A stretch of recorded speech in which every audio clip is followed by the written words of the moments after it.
இந்திய பிரதமர் நரேந்திர மோடி 2015 கலாசார மத்திய நிலையத்துக்கு அடிக்கல் நாட்டி, இந்த மையம் கிட்டத்தட்ட 11 மில்லியன் செலவுல இந்தியாவினுடைய நிதி ஒதுக்கீடுல இந்த மையம் கட்டப்பட்டிருக்கு. இது எதுன்னு பார்த்தீங்கன்னா, யாழ்ப்பாணத்துல கட்டப்பட்டிருக்கக்கூடிய யாழ்ப்பாண கலாசார மத்திய நிலையம். இது அண்மை காலமாக ஒரு பேசுபொருளாகவே இருந்து வந்தது.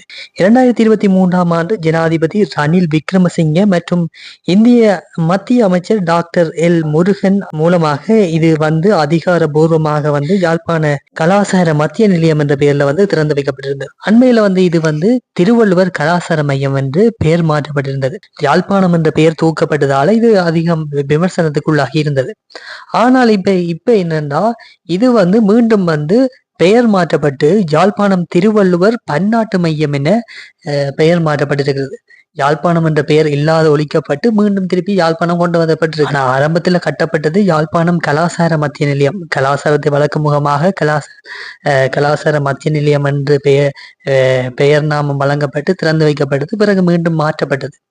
இந்திய அரசினுடைய நிதியுதவியில கட்டப்பட்டிருந்தாலும் அது மீண்டும் மாற்றப்பட்டு தற்பொழுது மீண்டும் யாழ்ப்பாணம் என்ற பெயர் உள்வாங்கப்பட்டு அது மீண்டும் பெயர் மாற்றப்பட்டிருக்கிறது.